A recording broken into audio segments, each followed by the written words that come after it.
I've said it before, and I'll say it again. Sports should be an outlet away from politics and a place where we can sit and enjoy the game. But what happens when a retired player decides to openly share his opinions online that don't align with the woke culture of some leagues and teams? You'll find out as we talk about free speech, political correctness, cancel culture, and so much more with today's guest, World Series champion, Aubrey Huff. I'm John Root, and this is Breakaway.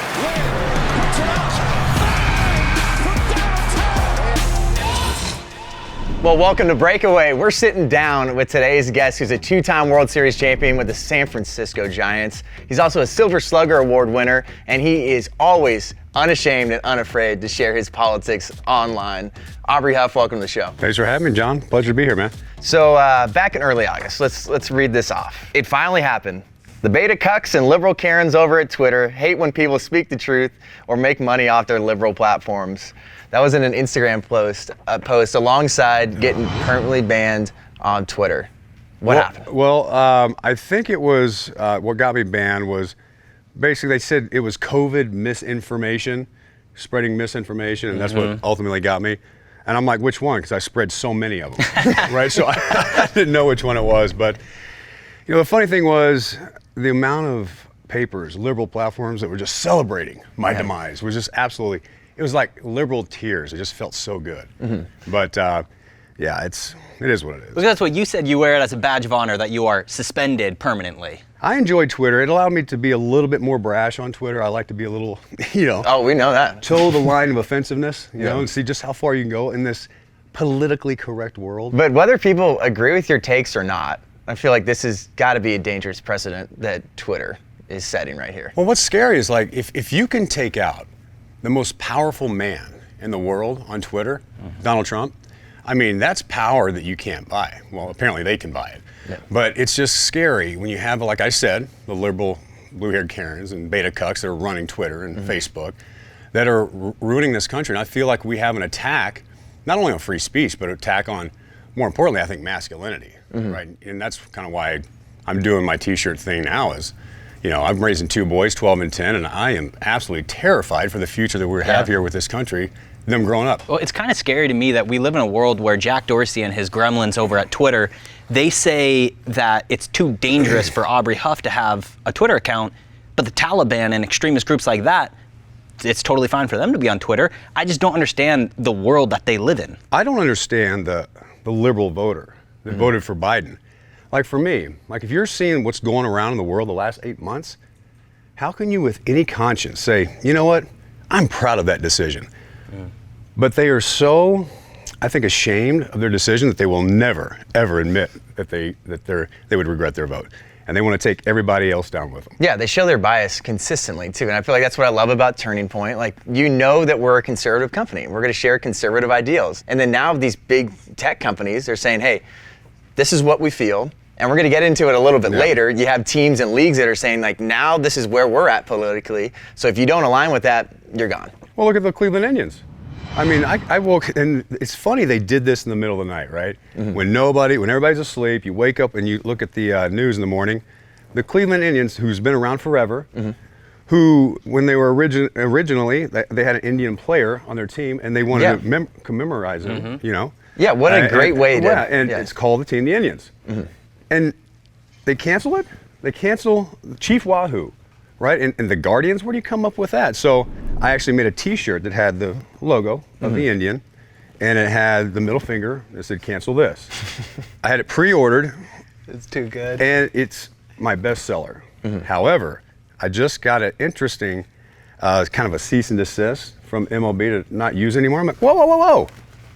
You guys canceled them, and now you want to not have anybody else? You want to cancel the canceled? How does this work? How do you want to defend your logo that you want to cancel? It's kind of a weird position, don't you think? So it's the hypocrisy's crazy. And then also too, you've said, I'll never stop, don't you patriots. So you're constantly telling people like, hey, just, it doesn't matter if I get canceled from one platform or another, I'm going to keep going. And you feel like this is inspirational for people, what you're doing? Well, like I said, man, I hope so. I get a lot of messages from people all over the country, from social media, direct messages, blue checkmark celebrities, athletes, entertainers of all from football, NBA, all the platforms. I mean, act like big-time actors and political pundits from Fox News, even CNN. I've got some direct messages, CNN, but they can't follow me now because that would look dangerous. Nobody really follows me. That's really, really conservative, hidden. They just can't. Yeah, and I feel like that's another one of those like silent majority things where it's in your DMs. There's a lot of people that are showing support, but if they came out, that's career suicide. Well, it's funny. It's like so many people ask me. It's like, Aubrey, you play for the San Francisco Giants, and you got banned in 2010 World Series reunion. And like your own teammates don't even want you at the reunion. No, my teammates, 90% of those guys were conservative. They loved me. It was the liberal organization that didn't agree with my mean tweets and support for President Trump. So, and that's kind of when you woke up a sleeping bear. Yeah. When they canceled me from my own World Series reunion, I was like, hold on, man. I was just going to retire, chill out. And then that's when I realized how dangerous cancel culture was. And then you just woke me up. I was like, okay, I'm a fighter, man. I've always loved a good fight. And in this world we live in today, what better fight to have? At that point, it was gloves off. Oh, yeah. Because in the clubhouse in San Francisco, I am who I am now. I'm fun-loving, I'm sarcastic, I'm witty, I have fun, I keep it loose in the clubhouse, I'm all business on the field. Of course. And that's how I live my life, and that's how I kind of am on Twitter. But you don't have the sarcastic undertones on social media, etc. So people get lost in that, right? And they think that I'm just this absolute misogynist, racist, homophobic pig. That's not the case. Classic buzzwords are just going to throw out there.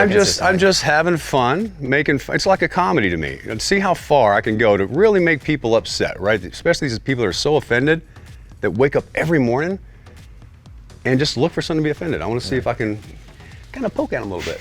Coming up next, we're going to go one-on-one. We're going to hear a little bit more about Aubrey Huff's World Series experience. He'll get to talk a little bit more about his clothing company that promotes old school values. I'm John Root, and this is Breakaway.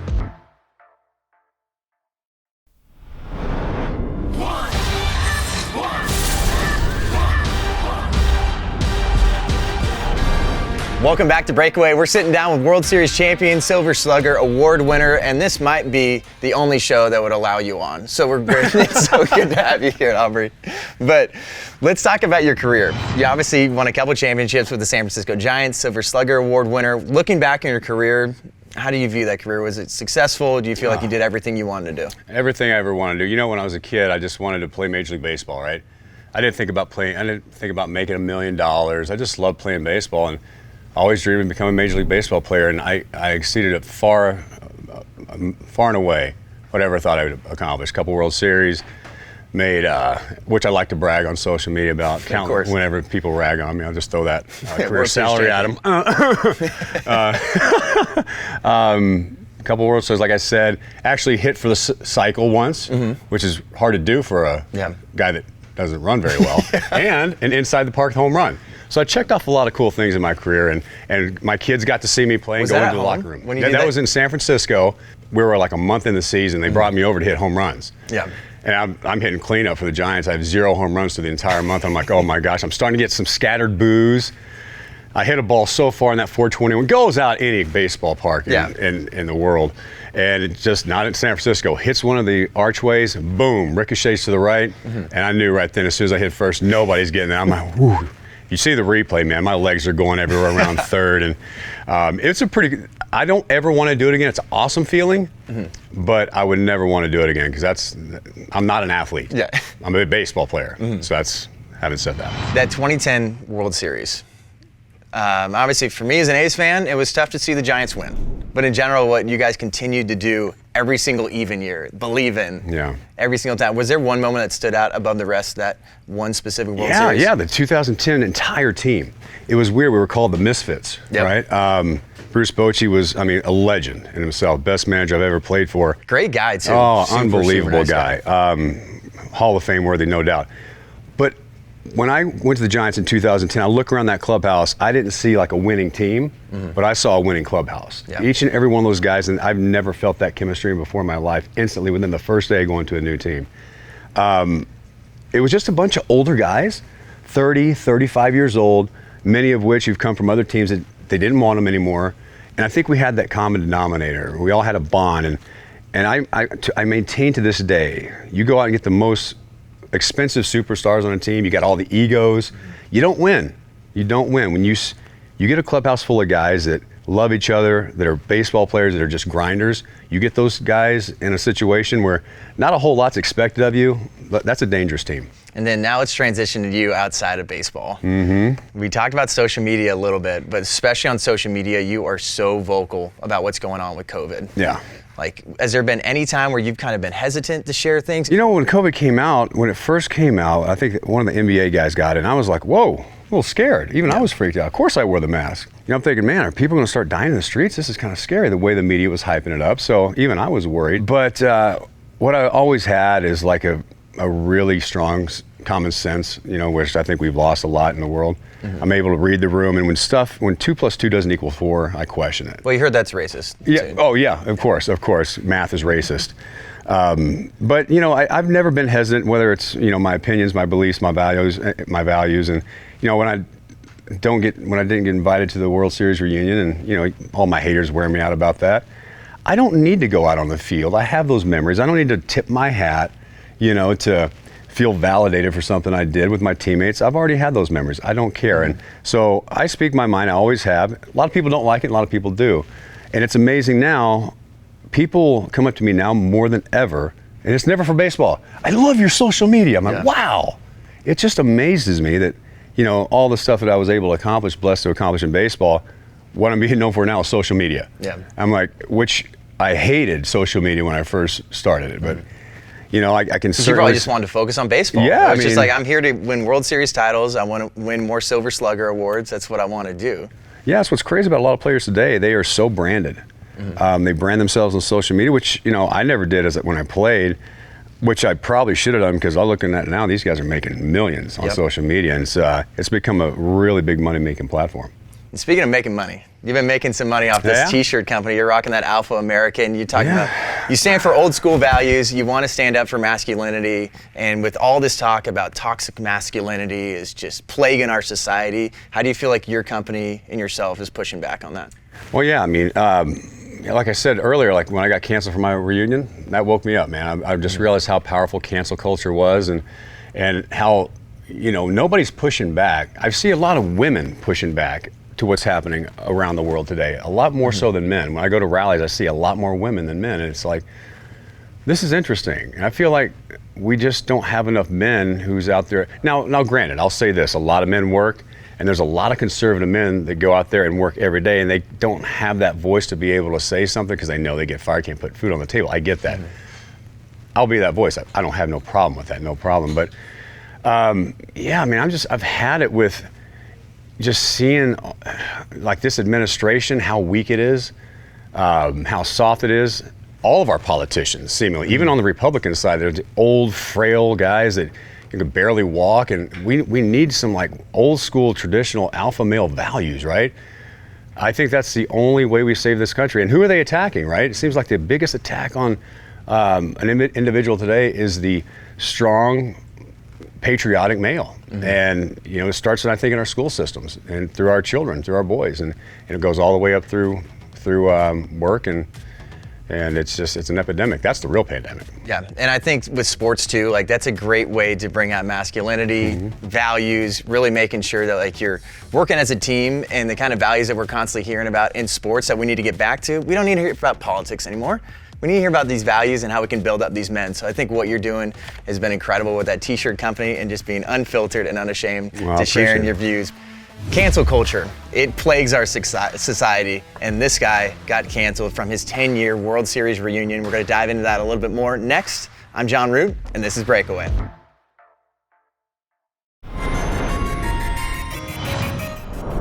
Welcome back to Breakaway. We are going to talk about cancel culture. Obviously, we got Aubrey Huff here, producer Brian. Welcome back. Cancel culture found its way to you. You were uninvited from the 2010 World Series reunion in what team executives called unacceptable social media comments, to where you responded and accused the club of politically correct, progressive BS. Well, you know, ironically enough, that year in 2010, I was 7th in the league in MVP voting, hit the middle of the lineup. You know, I felt like, you know, I kept it loose in the clubhouse. The media loved me. The fans loved me. I was a hit in San Francisco. For you guys listening, every 10 years when you win a World Series, you come back 10 years later, have the whole team come back and celebrate on the field and give you a little hat tip.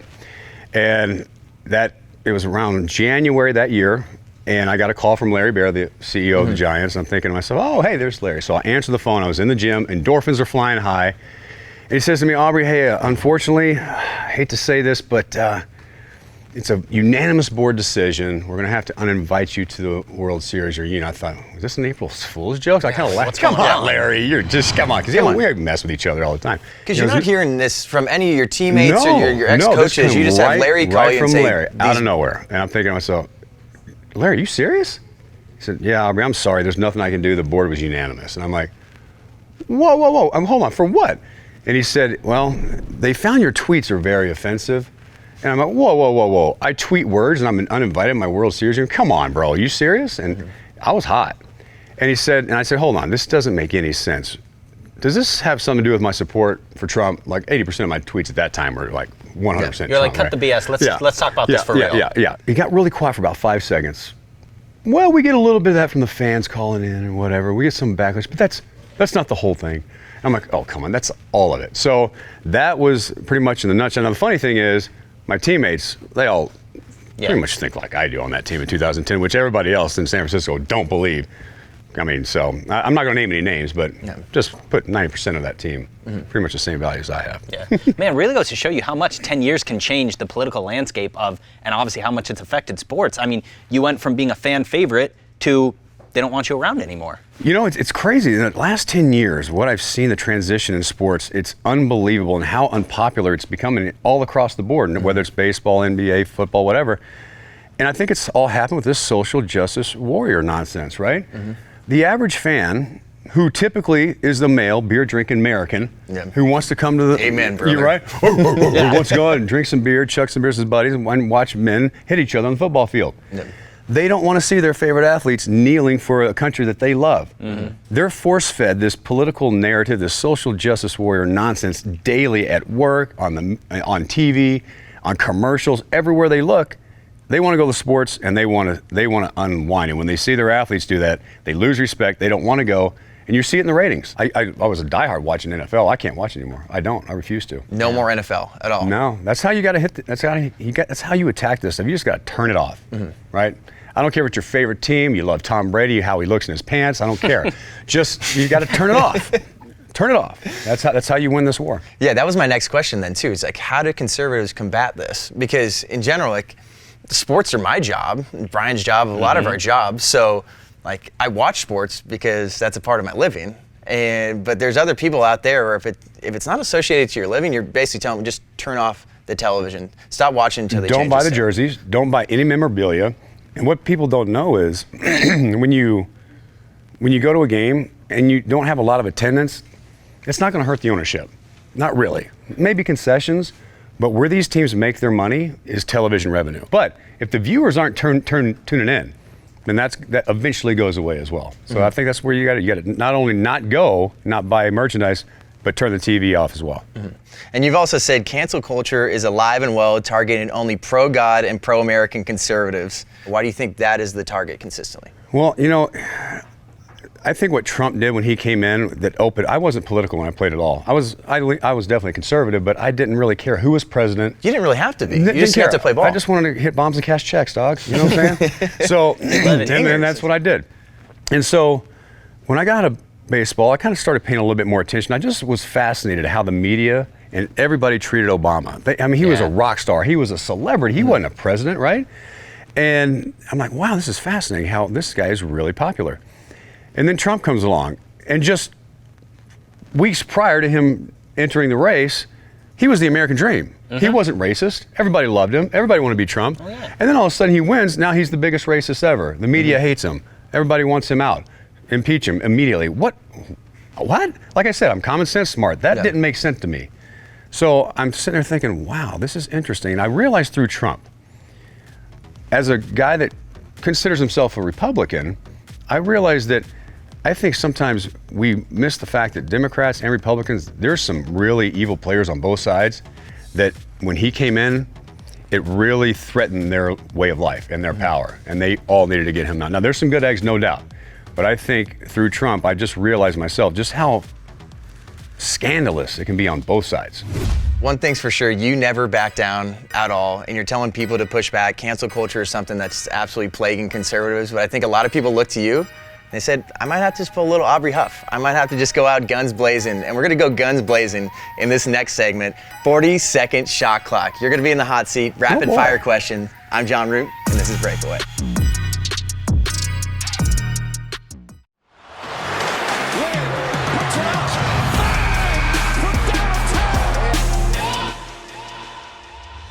Here we go, it's a 40-second shot clock in the hot seat. Aubrey Huff. We also got producer Brian back.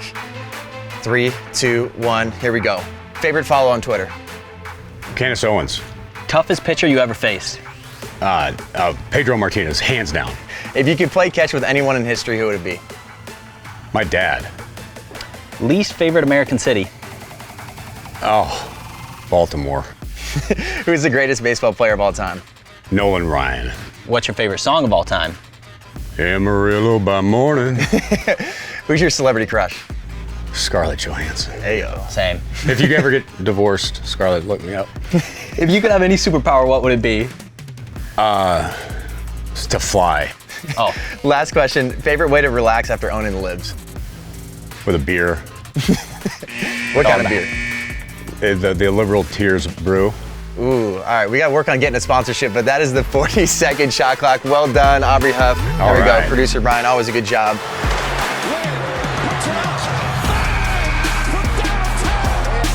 Well, that's it, folks. Aubrey Huff, thanks for joining us. Producer Brian, it's always a good time. Yeah, baby. Make sure you join us next week to meet another sports star for an authentic, unwoke sports conversation you won't hear anywhere else. Don't forget to like, comment, and share this episode so we can keep the conversation going all week long. I'm John Root, and this is Breakaway.